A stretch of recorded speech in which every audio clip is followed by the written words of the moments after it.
Good evening, America. Welcome to the Monday edition, a very busy Monday edition of Just the News, No Noise. I'm your host, John Solomon, reporting to you, as always, from the nation's capital, where today peace was breaking out, or at least a plan to break out peace in the Middle East. Amanda's going to bring us up to speed on that.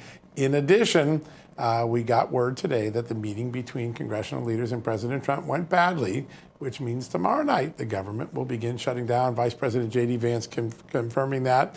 While that shutdown occurs, keep an eye on the Trump White House. I think they're going to shrink the size of government in ways you never imagined. We're going to be chronicling that in the next couple days over at justthenews.com. That's some of the big news. Amanda's going to bring you up to speed on the historic deal. But I want to turn to something that we broke in the last 72 hours. It began Thursday night with a story on the number of FBI agents who went to the Capitol on January 6, 274 of them, and then came out and said they witnessed a politically biased FBI, that the J6 defendants were treated substantially different than those who committed crimes during the BLM riots of 2020. Today, we were able to provide to the American public two new FBI documents that Kash Patel has found. One of them is the lab report on the two J6 pipe bombs. Remember the pipe bombs found at the DNC and the RNC, the two major political party headquarters? There's a really interesting question that those reports raise, which is, how do bombs that had a 1 hour timer sit for 16 hours without going off? The FBI lab report couldn't answer that, though it did confirm that there were 1 hour timers on 16-hour-old bombs. No one can explain what it is, but the mystery got even more severe when we got the main witness interview with the woman who the FBI interviewed, who says she found the Republican National Committee bomb. And she says the story that the FBI is telling, that the bombs were there for 16 hours, can't be true because she walked by the Republican National Committee bomb site an hour before she found the bomb, and there was no bomb there. Then it suddenly showed up when she came back on her laundry run. She's adamant about it. And also, she said, at the time she saw the bomb, it still had 20 minutes on its timer, something that the FBI lab doesn't acknowledge. What does that mean? We got a lot more questions than we got answers, but at least now, under Kash Patel, the FBI is providing Congress and the American public evidence long denied the American public. And with that, in the second block of the show, the chairman of the newly formed House Judiciary J6 Subcommittee, Barry Loudermilk, is going to be here. We're going to ask him a lot of questions about these documents. But first, let me turn over to my amazing co-host, Amanda Head, who was there today as Benjamin Netanyahu, the president. A pretty dramatic day, Amanda, including apparently Netanyahu apologized to the Qataris personally about the attack on their soil. It sounds like the parties are coming together in the Middle East. Yeah, and we have a great guest coming up later in the hour who I want to ask specifically about that phone call, because obviously the deal was a huge deal. But you know what happened before it in that phone call, I think, set the stage for it. But yes, yeah. I was at the White House while Israeli Prime Minister Benjamin Netanyahu was meeting with President Trump today, and obviously that big news came out of the meeting as the president is working on ending the conflict between Hamas and Israel in Gaza, something he talked about frequently on the campaign trail. First, the president outlined the plan that he has put forward to finally end that war, a plan that he announced Netanyahu agreed to, and briefly discussed the history of how this whole situation has gotten to this point. Trigger warning, it's biblical. Watch this. Let us not forget how we got here. Hamas was elected by the Palestinian people. Israel withdrew from Gaza thinking they would live in peace. Remember that a long time ago, they withdrew. They said, you take it. This is our contribution to peace. But that didn't work out. That didn't work out. It was the opposite of peace. But the plan that we put forward today is focused on ending the war immediately, getting all of our hostages back, getting everything back. And there were 20 points in that deal, a lot of which President Trump, did not even have time to discuss today because there were so many meaningful ideas in this plan. But he also announced that he had brokered a historic trilateral coordination plan with the United States, Israel, and Qatar, as we referenced before. Check it out. A short time ago, we had a historic phone call in the Oval Office with Prime Minister Tani, who's really a great person. So we had a great talk. We agreed to launch a formal trilateral mechanism between Israel, Qatar, and the United States to begin a dialogue to enhance mutual security, correct misperceptions, and avoid future misgivings. And John, one of the more lighthearted moments today came with President Trump reintroducing a pronunciation of the Avraham Accords. And he explained his reasoning behind it, that, Netanyahu and a lot of other people, especially in their Hebrew dialect, that's what they call it. But I even caught a certain CNN commentator who hosts a nighttime show on CNN, Caitlin Collins, smiling a little when everyone was laughing at President Trump as he was making, funny comments about it. So it's a big day for the world if this carries out, and there's some developments tonight as we talk. First, getting Israel and Qatar, who have been at odds for a long time, together. Qatar is the sort of country that can make things happen all across. They got one of our hostages back this weekend. But tonight, the Palestinian government embraced this plan. Now, the government obviously reports to Hamas, which is a political arm, but the government or the bureaucracy, that is a really good sign that what's happening here may be a historic path towards peace. A lot of roadblocks ahead, but pretty historic day. I'm glad you were there. Me too. You had great coverage all day. It's Day. fantastic. All right, speaking of great, I love having this first guest on. I say he is a sage of sanity in a budget sea of insanity in Washington. He's a great congressman from the state of Wisconsin, and now he's thrown his hat in the ring for governor of Wisconsin. I think he's going to do very well. Congressman Tom Tiffany. Sir, good to have you on the show. Good afternoon, Amanda and John. Good to join you. All right, I want to start with the impending sand clock, which is winding down tomorrow night at midnight. It sounds like, according to Vice President J.D. Vance, the government will shut down. In years past, the Democrats have tried to make this a Republican shutdown, but this feels like a Schumer shutdown to me. Tell me what you think. Yeah, we would really rather not see the government shut down. The House of Representatives did its work a couple of weeks ago to pass the continuing resolution, give us time to be able to get the appropriations process done over the next 7 weeks. And Chuck Schumer said, no, I'm not going to go that route. And it's really unfortunate. And I am so glad that our leadership and the White House has said no to the extortionist demands that are being put out there. I mean, think about it. They want to give free health care to illegal aliens. That's part of the deal that they want. They want to get rid of the $50 billion we put in the working families bill for rural hospitals that really affects districts like mine in rural America. So the Democrats are on the wrong side of this, and I really don't know what they're thinking. I actually think I'm more optimistic. I think there's going to be a deal by October 1st, because I think there's going to be some sane Democrats in the Senate that are going to say, hold it, we do not want to own this. Right. Wow. Well, and Congressman, Chuck Schumer's kind of stuck between a rock and a hard place, because if there is a shutdown, then President Trump has vowed to take that opportunity to trim down the federal government.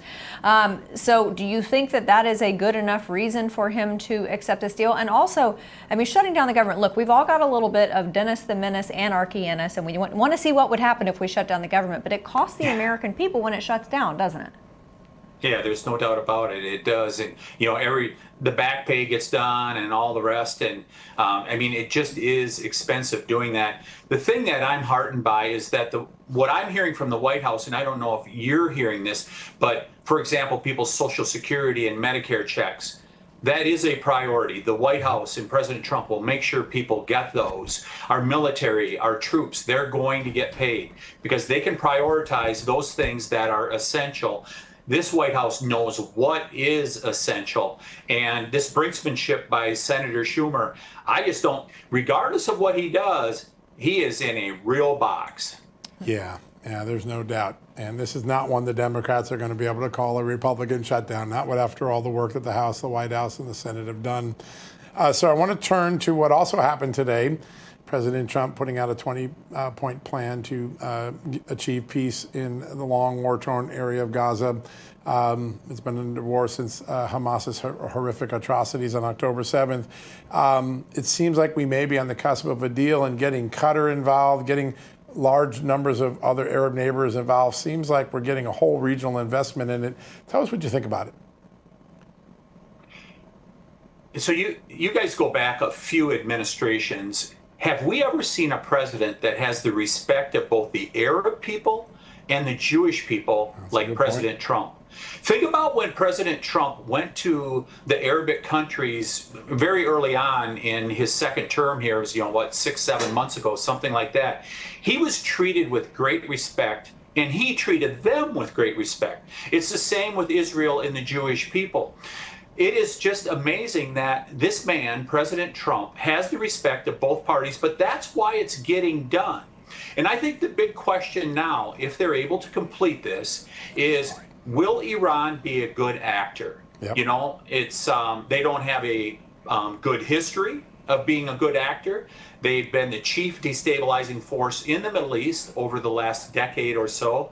So hopefully Iran can be kept to heel, and maybe we can have peace break out in the Middle East and have those countries prosper, because they have so much wealth over there that they could just make great countries that are just a beautiful place on this earth. Yeah, absolutely. no doubt. Sir, I want to turn to midterms. Obviously, 2024, Wisconsin was a swing state, and it went for President Trump. With respect to your own race, and congratulations, by the way, on that announcement, how are you feeling the tea leaves are looking in the state of Wisconsin? So, you know, Wisconsin's a great state with wonderful people, but its state leadership is lacking at this point. I mean, the next governor is going to be left with a significant deficit. Our energy costs are among the highest in the Midwest. It used to not be that way. And by the way, this governor is converting thousands of acres of some of the most beautiful farmland in America into the eyesores of wind and solar facilities. And we are now in the bottom 10 states for creating jobs, as well as for entrepreneurs to be able to build new facilities to carry out their dreams in our state. And so all those things are headed in the wrong direction in Wisconsin, and we have the opportunity to change that in 2026. Good people of the state of Wisconsin, we're going to give them a clear choice here. Do you want prosperity like we're seeing with so many other states? Or do you want to be amongst the woke and broke like our neighbors in Minnesota and Illinois? The woke and broke. Yeah, they're rolling up a lot in those blue states, aren't they? I want to turn to the border, because that was one of President Trump's big promises. It changed so rapidly, and now we're beginning to see a mass exodus. I think about 2 million illegal aliens already out of the country in the first 8 months. How much does that play in Wisconsin, and do the good and wise residents of Wisconsin realize how much progress has been made in a short period of time? For a lot of people that do, for people that read the liberal media, they're not going to realize what success has been, and that there are really still great concerns yet. I mean, Dane County Madison continues to be a sanctuary county. Yep. And we just had 2 young people a couple of months ago that were killed by a second offense illegal alien drunk driver that should have been referred by Dane County Sheriff's Department to ICE and had that person removed. Instead, we have 2 innocent people that are dead. Those things continue to happen here in the state of Wisconsin, and we're really trying to call attention to that we cannot have a sanctuary state in Wisconsin. Let's make sure those people that are coming into our country are coming in legally, and because we favor legal immigration. That's the way it should be done. But I think a lot of people in Wisconsin are understanding that it is better, and plus the amount of fentanyl coming into our state has come down, the #1 killer of young people. And so there's progress being made. A lot of people in Wisconsin realize that's the case. Yeah. That's great. Sir, there are other types of sanctuaries as well. Restrooms for women and girls, locker rooms for women and girls should be safe spaces for them. But I read an awful story about a young gal who's an athlete in Wisconsin, and she and her PE class, her female PE class, were forced to stand there while a young male student just ogled them. I mean, this kid was definitely not any type of gender questioning or transitioning or anything like that. He was just a boy, a young boy. And I thought of you because I know you're a girl dad. And I'm wondering if this is an issue in Wisconsin to the degree that it is, because I hear about it all around the Beltway. I hear about it in Virginia, obviously, that horrific case in Loudoun County. Is that an issue for midterms in Wisconsin still? It is. It was in the November election, and we have a governor that stands with boys being able to go in girls' bathrooms. And by the way, the Democrats are going to have a knockdown, drag-out primary. It'll be really interesting to see where all them stand as they race to the left. But I can make just one thing clear. If I'm elected as the governor of the state of Wisconsin, girls will be going in girls' bathrooms, not boys. That's pretty clear, pretty simple. Should be. As it always is with you, sir. You always have such great principles and always stick to them. It's great to have you on today, Congressman. Thanks for joining us. Great to join you, John and Amanda. Appreciate you always. Thank you so much. All right, folks, after the break, we're going to turn to that J6 series of stories. We had the pipe bombs, particularly Chairman Barry Loudermilk's up next. He's got some big things to share with us. We'll have that right after these messages. For years, the medical establishment denied it, but now the evidence is mounting. So-called turbo cancers are real. Now, these are unusually aggressive cancers, appearing faster, recurring more often, and striking even younger people. And a recent literature review highlighted more than 100 peer-reviewed studies suggesting that the spike protein may interfere with key cancer-fighting mechanisms in the body, accelerating disease in ways doctors can no longer ignore. But here's the good news. Medical experts are finding real promise in safe, repurposed medicines. Ivermectin, honored with the Nobel Prize for its proven impact against parasites, and mebendazole, trusted worldwide for nearly a century, are now showing encouraging potential when used together in the fight against cancer. Now, that's why the Wellness Company, with physicians that you can trust, like Dr. Peter McCullough and Dr. Kelly Victory, they've created the world's only compounded 90-day prescription of ivermectin plus mebendazole. Real patients are already sharing stories of renewed hope. So go to twc.health/justnews and save 10% today with promo code JUSTNEWS.